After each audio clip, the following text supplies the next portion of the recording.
It's going. Frank, we good to go? Yep. Well, welcome everybody. Just for those who are just joining or will hear shortly, we recorded this session simply for the convenience of those who weren't able to be here, and also for your convenience so that you can share this particular session with members of your district committee. And if you really get bored, you can replay it, kind of thing. I promise you a meeting that'll last an hour, and so I will make every effort to do that. I limited the agenda so that we have a better chance to make it in an hour on that. First item, though, was did anybody have a need or go back to the December recording? It is available to you. It's was put on there by the MCC folks. Chris, thank you for doing that. And so you're on YouTube, but it's only to subscribers. Okay. So today's meeting, we want to have just a little bit of a discussion here on developing your district organizations. And I realized December 14th to now, and the last time we talked about it, is a relatively short period of time interrupted by 2 holidays. So I'm not expecting any great progress. That's not realistic by any means. However, thanks, we have actually 3 of the districts out of 12 that have sent in those completed worksheets, okay, those completed charts. Frank, you want to just call that up and lay it on top of the screen here? Which one do you want? District organization. All right, hold on.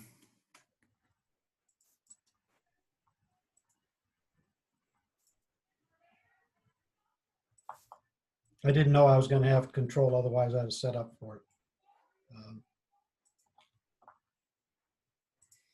Yes. Is that the one you want up? That's the one I want up. Yep, that's perfect. Yep. And so this is very much intentional so that we can go ahead and you can adapt it to your particular district. Okay, so the structure is there, but it's an Excel spreadsheet. Open it up. Pathfinder did a great job of putting in, thanks by the way, Dave and your gang. Yeah, Laura, I think you did the work, Laura. Well, that was, yeah, Laura and Rich did that. But I mean, that talk about communicating well and giving me a really good look at who's doing what. And so if you need a model, send a note to Laura, and she's a good model on it. But we do realize that it is, it's going to change. It's going to vary by district based on your size, your geography, and so on. So this is what I need to have done really as soon as possible that you can get it done, but certainly no later than the end of the month. That's when I really need to have it. So if you can get it to me by January 15, wonderful. But by the Jan 30, I have to consolidate all of these listings and give it to MCC. And quite honestly, the better information we give them, the better they can serve us. So it's in our own best interest. And then what I hope to be able to do and want to do is that it's shared, the same information is shared across the districts so that you would know, for example, who's the program vice chair or the training person, etc., in Northern Lights, for example. So I have a question. So I filled one of similar, but it wasn't this format. So was this one sent out with tonight's agenda? It was actually sent out last December and also was sent out in this night's agenda, yes. How do we know if I filled it out already? Well, I can send that to you, Amy, as well. Well, Frank, you said 3 have turned theirs in already. Who are the 3 so far? I've got Pathfinder. Right. And Frank Cooley helped me out here. You gave me one that was a consolidated.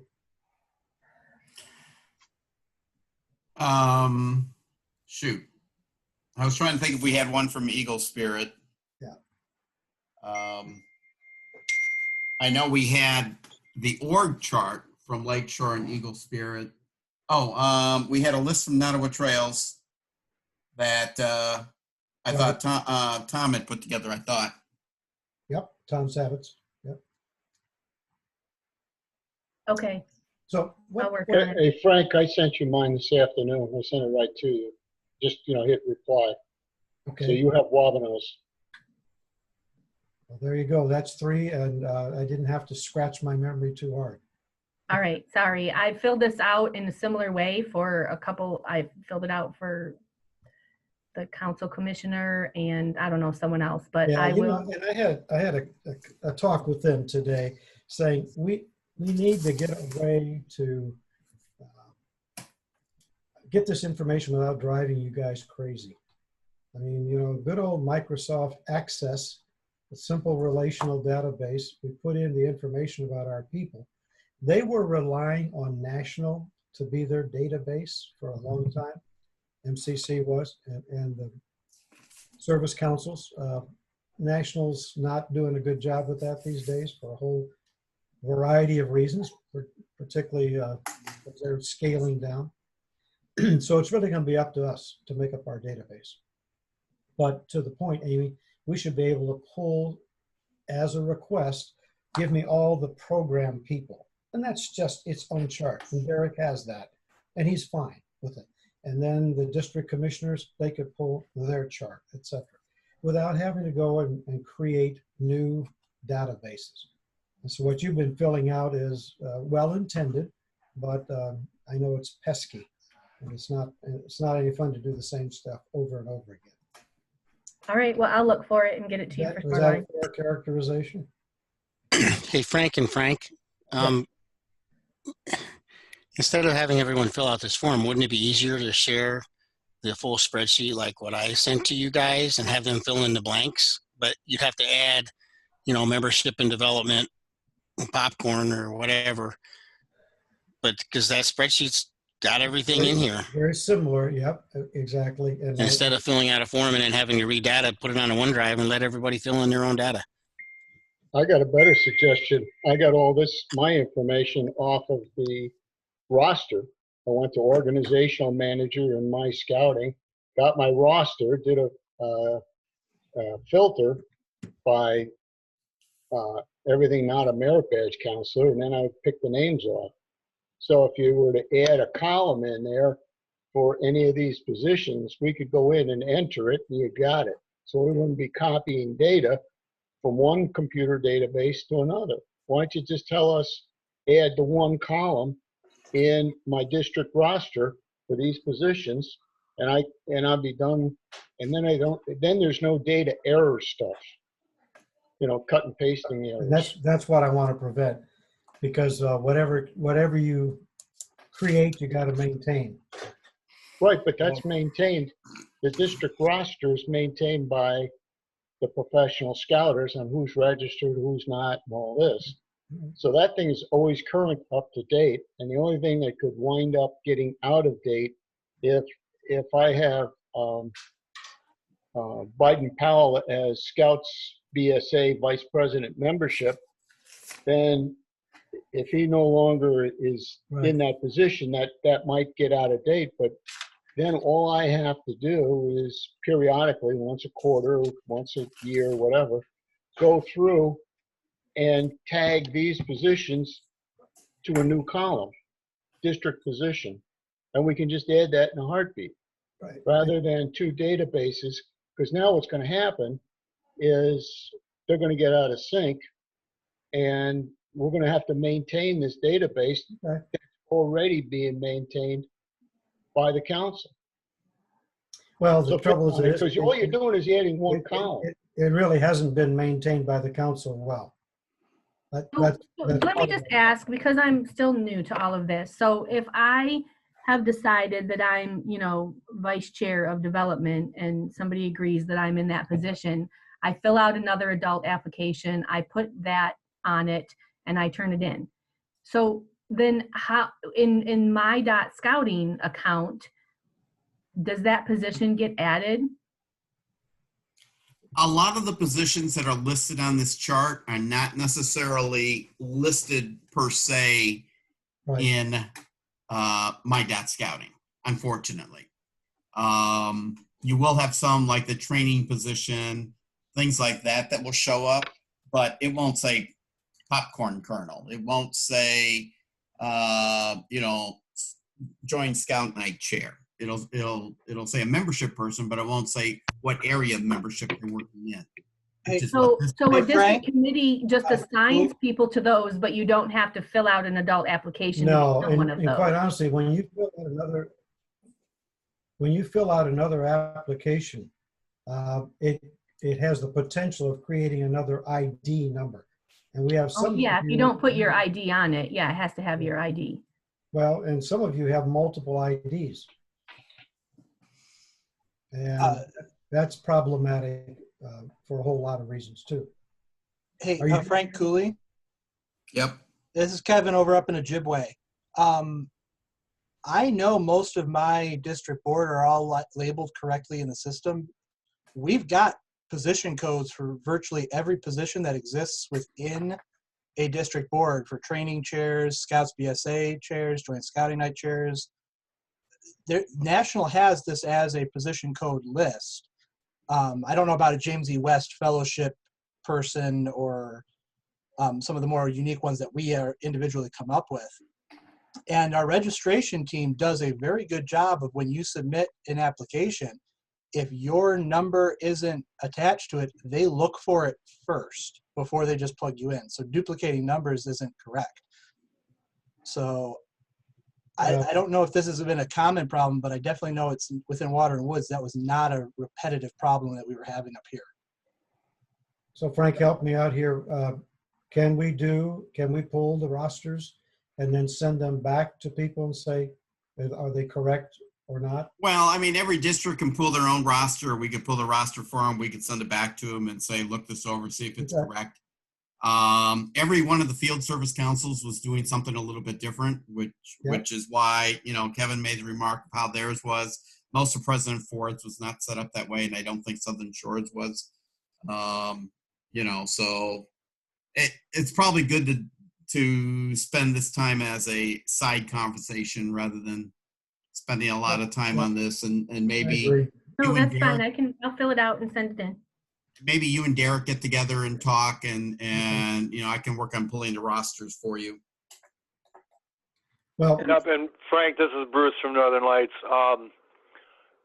I've always been told that most of these positions for these vice chairs, they don't exist when in the application. There is no code. We've always been told just to register them as district committee members. So I'm And that's- confused.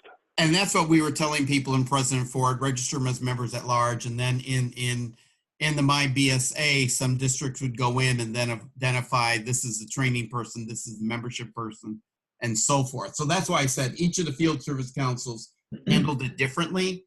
And that's part of the strain right now, is getting all three field service councils on the same page, which is Okay. sort of what Frank is trying to do. but Oh. let's do this in the interest of time and task, something I've got to get done. Complete this Excel spreadsheet, please, and send it to me. And then as we find a better method and we can prove it, that it works, and it works for everybody, and the information's correct, I want to get us to the most efficient, least complicated way of doing this. But for now, please just send me that Excel spreadsheet. It's easy to fill in. Thanks, Frank. Okay, thanks. And then Frank, something I was wondering about because everybody's every district's going to change and update come July. We should, and this is a topic for another meeting, is what's involved with getting the roster updated for the next fiscal year, starting in July. How do you want this information submitted and all this? Right. And then also Kevin was talking about the list of codes from National. If you've got a link to that, feel free to put it in the chat, or we can bring that up next time. Hey, Dave, and Frank, this is Abel Rubio. Frank, I just sent you, sorry to interrupt real quick, but I just sent you a list of all the codes, Frank Cooley. So if you can pass that on to Frank, Yep. and then he can pass it on. I basically went through the membership workbook and I wrote every single code for all the districts in a really nice spreadsheet.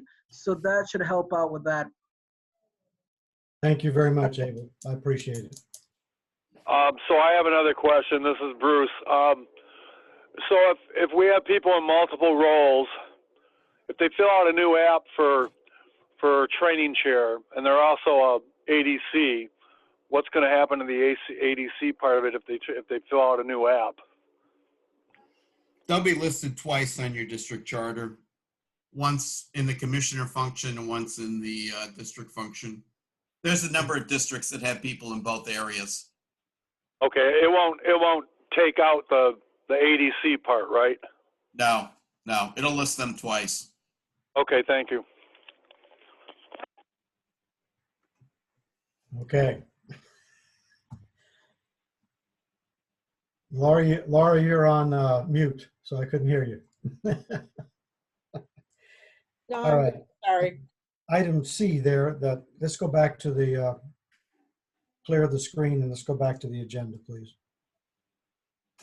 You want to bring the agenda back up on your side? I do. I'll get it up here. There we are. Okay. All right. So district chairs, I realize that's an ambitious date. Okay. However, the district chairs, at this point in time, we are at least 6 short. 6 districts do not have a chair. So, I'm concerned about that. I know if we push that date out, we'll move out from the pushed out date. So it's really a very high importance to us. Vice chairs by the 30th of April. That's consistent with what we talked about in October.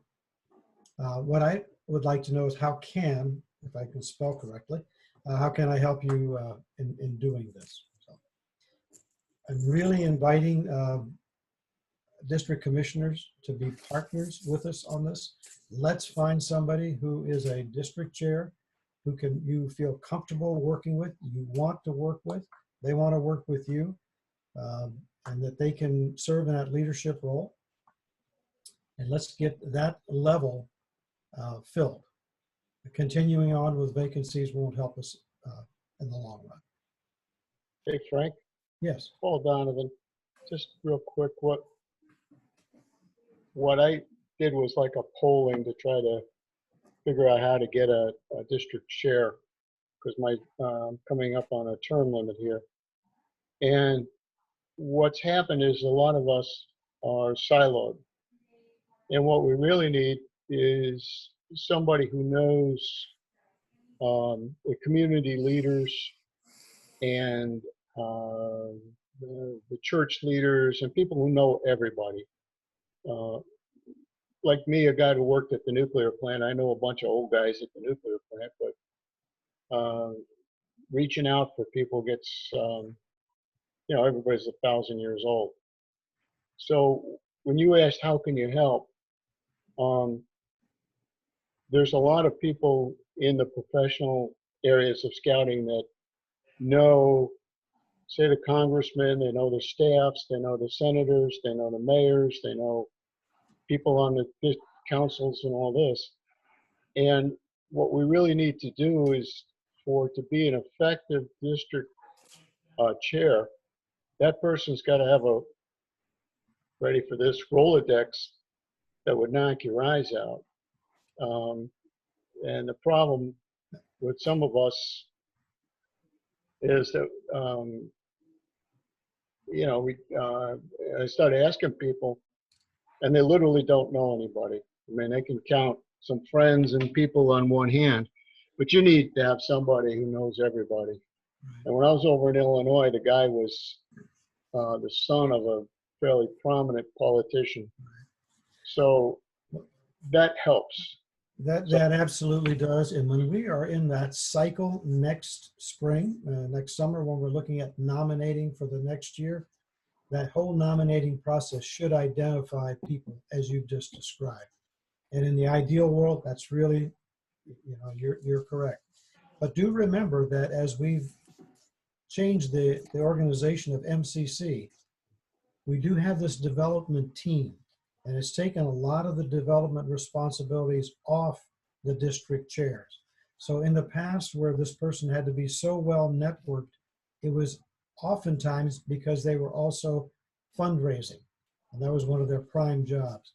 As we're organized now, we have a team, Aaron Gatch, others, that are involved in that, and professionals in each of the districts and coverage for the districts that are going to go after the fundraising. So the district chair and the vice chairs become much more operational in the intent. And Understand. that's a little But change from the model. No, I love that model change. The other part of it is, okay, maybe I can cut a little bit out of the Rolodex, but you still need a Rolodex that knows everybody in Need scouting. somebody who's knowledgeable of their community. Ideally, I really want them to be knowledgeable of scouting too. I mean, otherwise that's another learning curve that they've got to go through. And somebody who served in a troop as a scoutmaster on a troop committee, who's been active and participant and really understands what is going on as well as their community. Well, that to me is an outstanding person who could serve as a district chair. Anyway, I'll have one-on-one conversations with you through the month for those areas that don't have chairs, and know that I'm real energized about helping you identify. And if that isn't a person who wants I don't want to do it for 3 years, but I will help you for a year, but I know scouting and I know my community, let's go after that person. Okay, next item is district goals. Please, we want those completed by the end of February. Sooner certainly is better.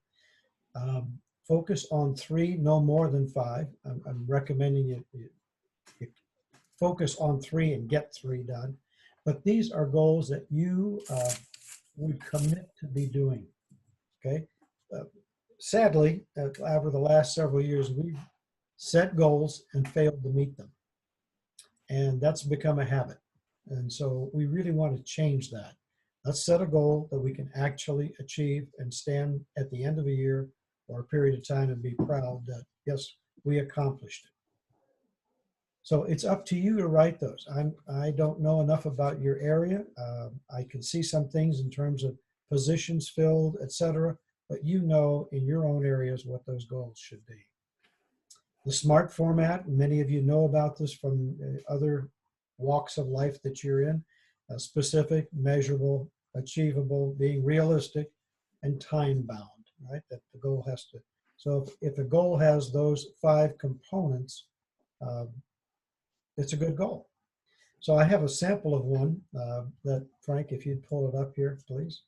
And I said the format will be provided this week, and it is this week as of today. And so let's see what this looks like. All right, Frank, you sent me 6 attachments. Is it one of the Excel ones? Yep, there it is. Hold on, let me go to share.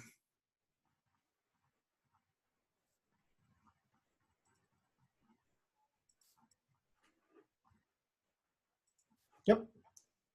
Can everybody see that okay, or is it a bifocals test? Okay, all right. Okay. Oop. Got her up, okay. Well, oh, wow. Okay, we definitely can see that now. Go to the top, please, of the page. So this is a sample. It's in a Excel format. And I will send this out to you. I just got agreement with my other colleagues in operations today that we'll be using this.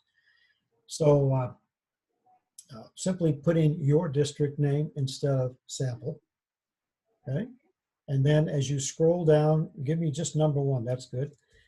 This is an example, right? Select and train key 5, that is the chair and the vice chairs, right? District leadership team by May 15. So is it specific? Yep. Is it measurable? You either did it or you did not do it for the key 5. Is it achievable? It should be. Is it realistic? Yeah. And is it time bound? Yeah. So goals don't have to be real long statements. Make them as crisp, clear, understandable, and succinct as possible. Examples of key significant activities. All right, in order to do this, we have to have some nominations, some recommendations here. Then we're going to have the candidates interviewed locally, certainly with your professional scout district executive. I would like to be involved in that interview process for sure. And then we make a selection. And that doesn't need to go any further, if you will, on that. The district chair, in this case, accepts the appointment. And we have a date there, who's responsible for it, so on. Then the division and MCC boards are notified. The training and orientation begins and is completed. And then district committee meets routinely. Okay, then at that point in time, we're ready to go. And we have achieved objective, or goal rather, number 1. Okay, try to make this pretty straightforward, not particularly complicated. This is a work in process. If you've got a better way to do it that we should consider in the future, not for now, but in the future, wide open to hearing about it. Scroll up a little bit further, please. Okay. Another goal, without going through it, all of the detail, I just gave one example here. Recruit, select, and train district vice chairs for all functional areas by June 30th. Establish district goals, development goals that are met by December 31st. Development means fundraising. Okay, and then who prepared it? And is it a revision? Is it revision 1, 2, 3? And what's the date of it? And that way we should be able to always know that we have the most current version of your goal form. Ideally, it's done once, it's not revised. But if it is, we'll at least know that. And then we know who prepared it. So that's an Excel spreadsheet that we need to have done by the end of February. And please reach out to me and talk with me about it. This would be, if you will, for that top 5 leadership positions of the district. But you would want to have a goal as well, significant actions for the program vice chair. You'd want them to have that for the membership vice chair and so forth. Okay, so does that sound like a good format that you could use and would get us to identifying goals? It's okay.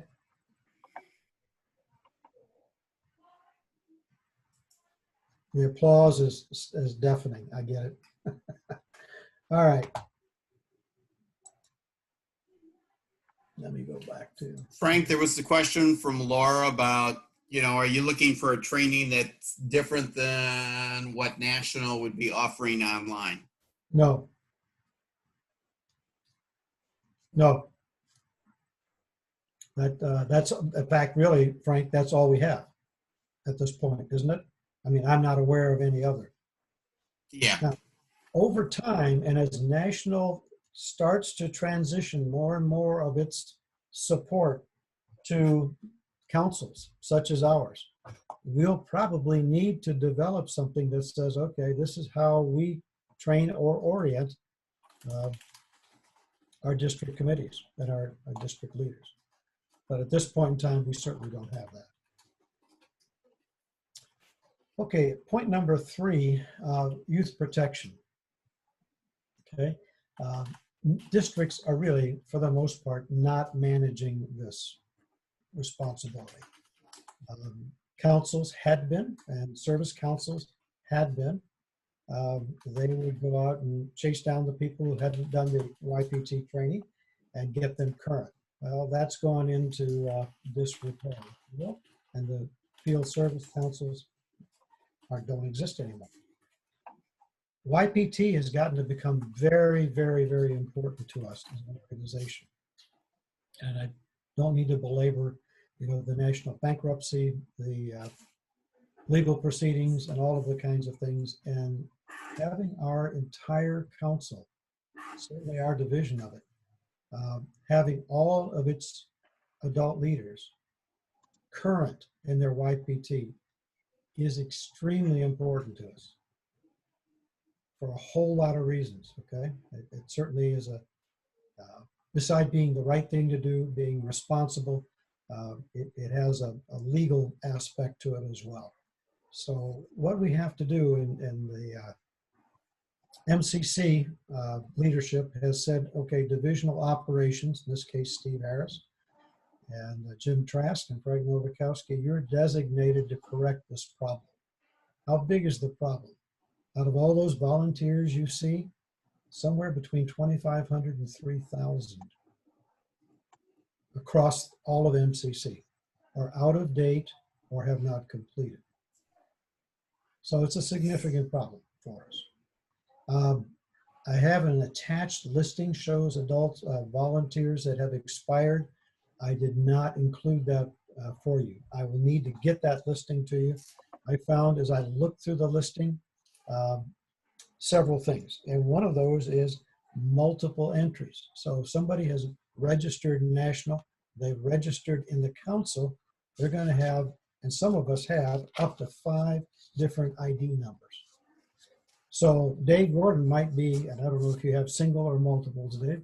But, multiple. I think we all have multiples. yeah. And so YPT comes out on this report and it says, okay, he hasn't got it done. And Dave said, I have done it. I did it on my other ID. And here's the example. Here's the certificate. Oh. And so this listing that I saw was pretty impure. And I didn't see any sense of sending garbage out to you, right? On it. However, know that that's coming. And what we need to do is identify clearly the people who first of all, need the training. A lot of those dates I saw on the list were expired in 2020, February, April, August, etc. And there's no apparent updating of that. So we got to get this one under control.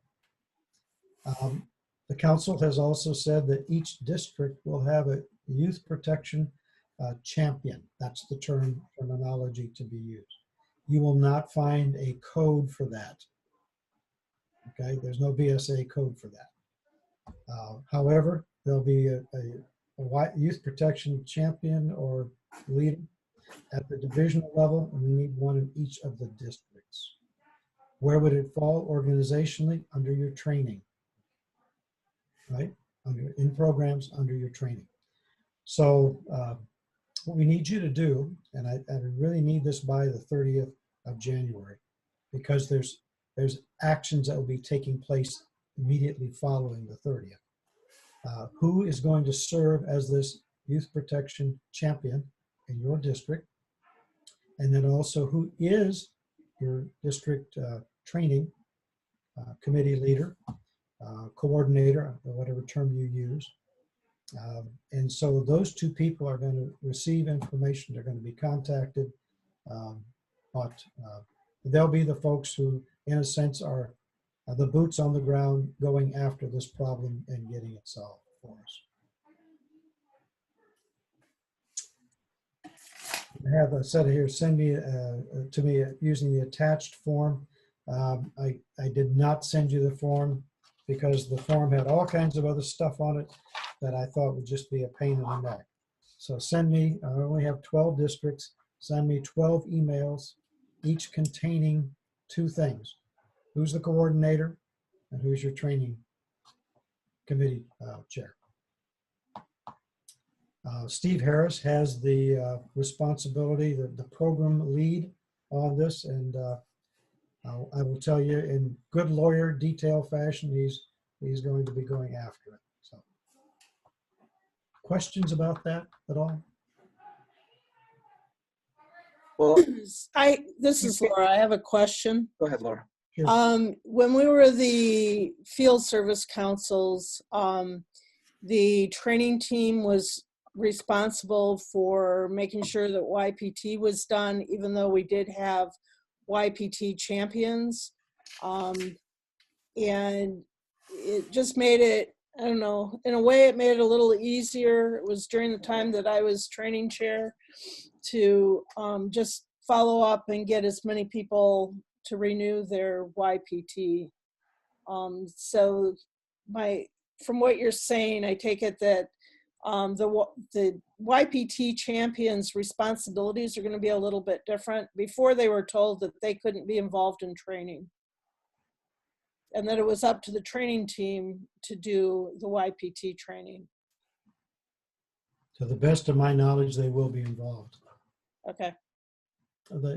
And this isn't, and I know, please forgive me for telling you or commenting on the obvious. This can no longer be an optional. This can no longer be a situation where somebody says, I'll get around to it. They really, really have to get it done. No, I totally understand that part. With the COVID situation and most of us working from home, it's not that hard. It's a good training program. It takes less than 2 hours, if you really drag it out. It's not a huge investment of people's time to complete it. I think COVID has challenged us more on it. I've been a YPT facilitator. So we haven't been able to do those in person, which makes it a little more difficult. So, Frank, thank you. That's a good point. Thank you. Frank, this is Carol Van Arsdale. I don't see how it can be a problem. If they didn't renew their YPT, they couldn't re-register. So it should be a clear break right now. As of December 31st, you either did it or you're no longer registered. How can we have a problem? Well, I think what you got to realize is the units recharter in December, the districts recharter in June. So if somebody's YPT expires right now, but their main registration is with the district committee or the commissioner staff, that's where the problem lies, because their recharter is not due until the end of June. And is that where you saw the problem, Frank? Yep. Okay. You'll see a mixture. I mean, Mark Ewing, for instance, and I don't know if Bruce or noticed it or not, Mark Ewing is listed as a commissioner for Northern Lights, and his YPT is listed as expired. You know, to Frank's point, we've got a person that used to be a district chair in the old Arrowhead district, Lod Hartram, a few of you might know him. He's got 3 ID numbers, one as a committee chair, one from his former position as district chair, and one as a merit badge counselor. You know, that's where and he did his YPT under his old district chair number. So in the Boy Scout troop, it was being rejected because it said Lod does not have his YPT done. So I had to go through and get that updated and corrected. Because that's a perfect example of a person who has 3 different ID numbers in the BSA system. It sounds like we need to fix the fact that people have multiple IDs. Who can do that? And if they don't put, you know, and I'm not sure if it was Laura that mentioned it, somebody had mentioned early on, they need to put their ID number on their application. Some people will put their name as Lod one year, the next year they throw in their middle initial. And so when a middle initial is thrown in there, or if they put in, you know, Hartram the 2nd, the 3rd, the 4th, you know, when there's father and son and all that, and one year they're using that suffix, but not the other year, it then goes in a lot of times as a new entry because it's looking for the perfect match. And if you don't put your middle name in on one application, but you put it in on another, they see it as 2 different people in the system. But that's why it's important to put your ID number on there, as somebody had mentioned earlier on this call. Yeah, we lost a lot of merit badge counselors come July because they didn't have their YPT completed. Another one is hazardous weather. We lost a lot of NOVA counselors because they didn't have either YPT or hazardous weather completed. So, you know, we've inherited, us as a group, the situation. Part of it is bad data, and part of it is just non-compliance, just not having been done. And so we've got to work through it, figure it out, clean it up, and get it right just as soon as we possibly can. And that's why the district YPT coordinators should be very helpful. Your divisions, there's only 2 of those now. They're really not field service coaches, aren't set up to be that. So it comes right back to the district team and managing by the district. So please send me the name of the person and the training person, and then we stand by for good information and better listings, and then we'll all put our efforts on fixing a problem, getting our data right. So hopefully this is a quick question, but if the district doesn't have a YPT champion and we're trying to recruit one, are those job duties written down somewhere? And where do I find them? And what a YPT champion is supposed to do? Amy, you're asking such a logical question. That's what I wanted. I don't have one. And if I'm asking somebody to do something, I'd like to. Yeah, you're 100% correct. And I don't have the answer for you tonight. And I just wrote down a task for me to do. And I'm going to go right back to our YPT guru at MCC and ask your question. And then I'm going to share it with everybody. Frank? Hey, Frank, before they were talking about a risk manager, Yes. is that different than this YPT coordinator? Yes, very much so. And the YPT coordinator is a function, or champion is a function that's going to be within training. It's going to fall under your vice chair for programs on an ongoing maintenance basis. The risk management one is going to be, if you will, a person that's not under any of the vice chairs, but service to the vice chairs and the chair. And they already have a position description. They have a kind of person, I think I mentioned it last time, who has either a risk management insurance or public safety or safety, commercial, corporate safety background. These are the kind of people that would be ideal to serve in the role. What's going to be their function is when you look at the district activities, of which there will be more, and district programs, of which there will be more, we in the district start to incur risk. And so we need a risk assessment before we do the program. And that's what this person will be doing. Frank, Yes. Bruce up in Northern Lights. I want to make a point here.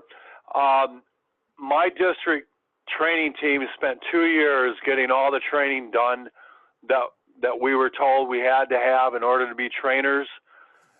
To my knowledge, a district YPT champion cannot offer YPT training if they have not taken all the training to be a trainer. So can you kind of explain that? Am I correct with this? Because we spent a lot of time. Yeah, you are correct, Bruce. And the question was, does it change the role of the YPT coordinator? Which goes back to Amy's question of what's the job description?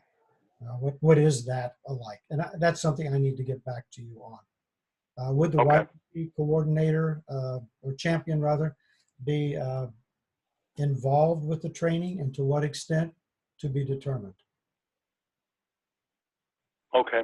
And the other thing I'm curious about is, what's the need of a coordinator? If we have the training team and we're pushing, to get your training done, which of course YPT is part of that, and of course registration mandates that the YPT has to be done. Why do we need a coordinator?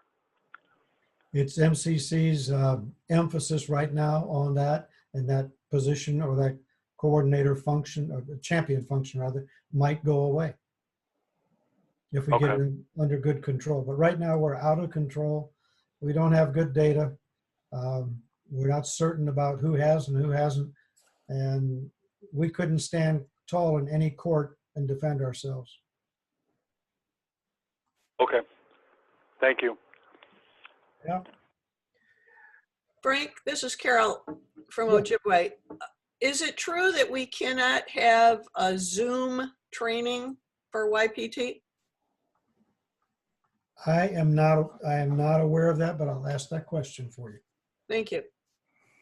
You know, I mean, to answer that, even in my case, I didn't have any in-person training. I didn't have any Zoom training. I went on the website, National BSA, and I took the training. And I got the certificate, and I met the requirement. Yeah, I had a whole crew that needed it, and they didn't have the skills or technology. So I just took my laptop and some speakers, and I just put on I showed them the training. I re-registered for it in my own account and then showed it to them. Took time. They had some discussion. They all answered the questions, and I gave them credit for participating. But Carol, you've raised a very good point. Thank you, Amy, by the way. Carol, you've raised a good point. I'm going to carry it back, and I'll come back to you with what I hear. Thank you. You bet. Okay, about 7:47, so we got 13 minutes left, if you will, here on it. I would like you to put on your calendar, or at least have a heads up, that we would like to do another district success conference sometime the end of March timeframe, in a similar format to what we did last October.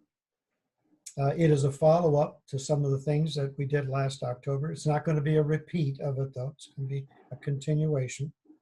I really would appreciate your input, and that's simply an email to me would be just fine, of what is it you would like us to cover? What is it you need? Where do you feel, if we had breakouts or if we had content, what would help you most?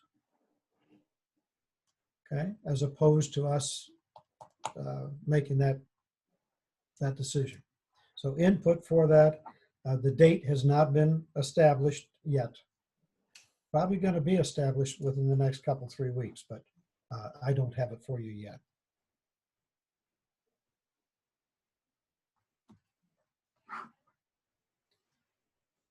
Okay, and Carol, I sent you a map that You showed did. the divining line, right? The fracture line. Yes, Today, I got I it. got it. I looked at it. Yeah, well, It today, doesn't look very even. no, it's not intended to be even. So, And actually, there so was, why is it divided that way? well, there were several reasons. One is what they called corridors of commerce. Okay, this is where people tend to work and go to get their services done and go to schools and so forth. And so in the case of the Thumb area in particular, it was felt that the people there tracked more toward Saginaw and Bay City than they did toward Detroit. I can About- believe that. Okay, can you scroll that up a little bit there for me, Frank? Thank you. Okay, good, yeah. But if you Also- live in Saginaw and probably Bay City and North, you usually go to Flint and Detroit. You don't go to Grand Rapids. Right. Well, here's what, I'll echo that. I'm not going to Grand Rapids for anything. We go No, to Flint, Saginaw, or Detroit. yeah, I understand that, and please understand it's now one MCC. It's no longer service councils. And this administrative, and that's really all it is, it's an administrative division that was trying to balance 16 districts in one case, 12 in another. Okay, so if you continue to move the center of gravity of all your districts into the Detroit area, it'd be like a 20-10, roughly. I guess the question I would have in regards to that is, when the COVID restrictions are gone and we start having live meetings, are you going to ask us to come to Grand Rapids? My answer would be no. Yeah, your answer would be no. And I think we've learned, Ken, that we can do a lot of this virtually. I mean, I don't think, I don't know if any of you have been to Eagle, Michigan, but that's where our new MCC headquarters is at, sort of in the direct center of the state, at least the bottom part of it. That's where you're probably going to see, because they have some very nice space facilities. You're probably going to see some of these regional meetings and gatherings occurring there, some of the trainings. But Ken, that's something we're going to work out. And if it turns out that is, I know I used to have operations in Holland, and I had operations in Novi.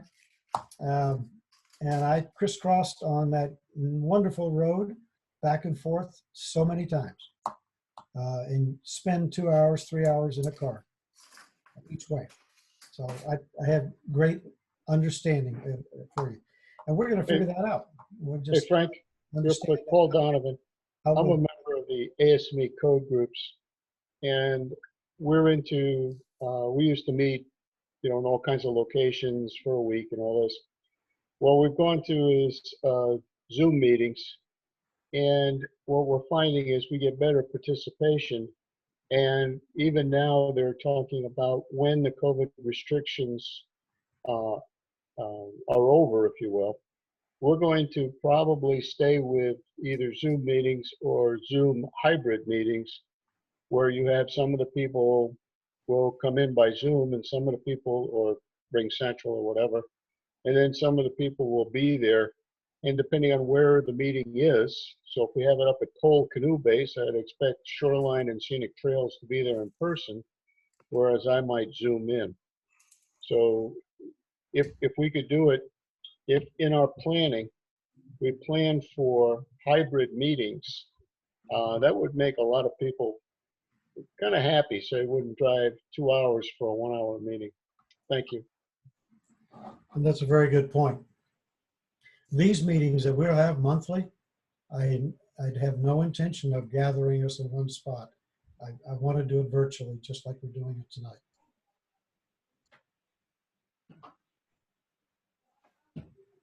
Okay, other topics, we're on open forum now. If we go back to the agenda, we've sort of been in open forum. Okay, you need to take the map down, please, Frank, and then I can throw the agenda back up.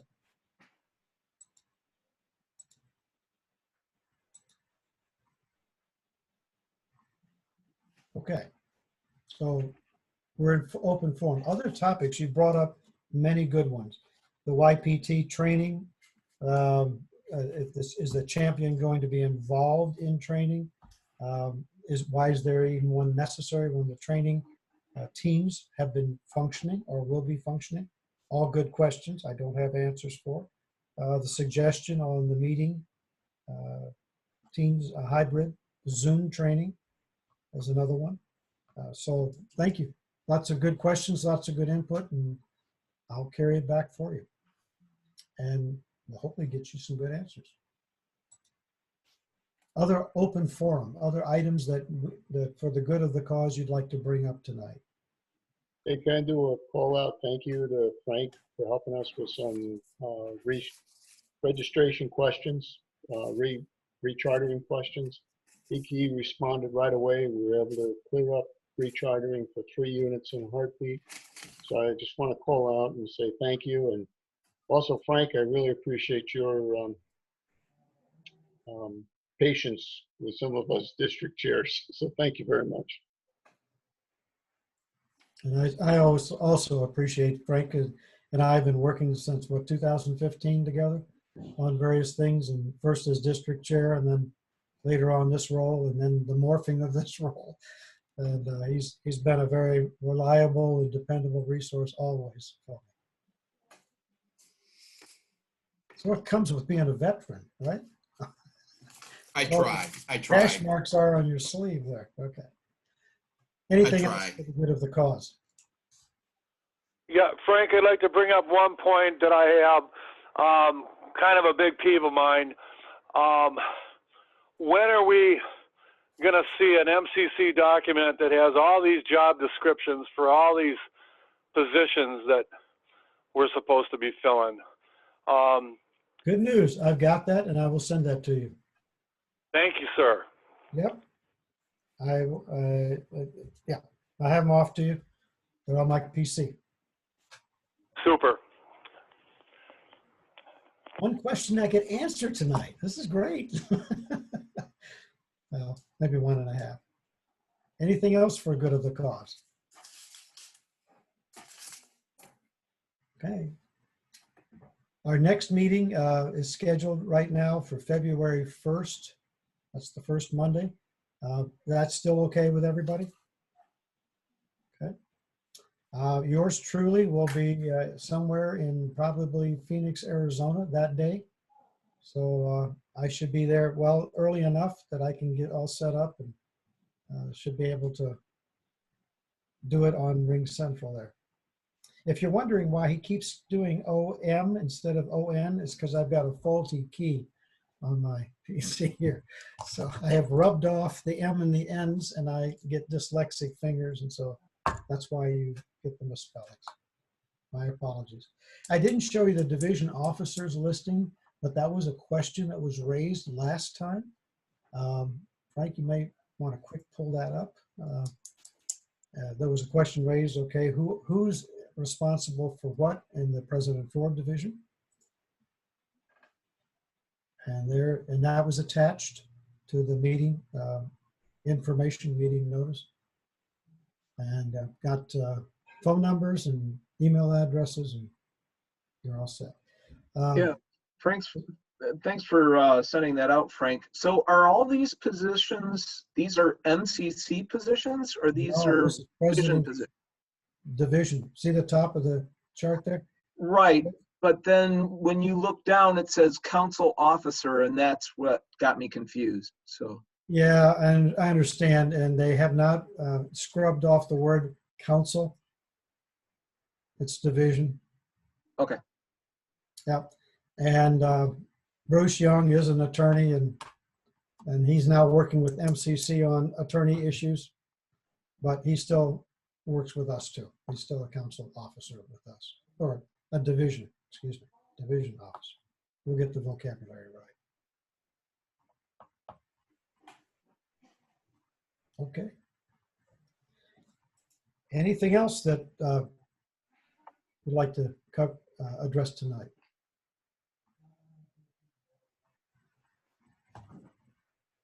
We are 7:58. We have an on-time arrival. We had an on-time departure. Thanks much. Appreciate your time, your input, and your concerns. And I'll follow up on those things that I need to follow up on. Please be in communication with me. Send me those emails of input, and then also the YPT and other things. Good night. Good night, Thank you, everyone. Frank. Take care. Bye-bye. Thanks, Frank. Thank you.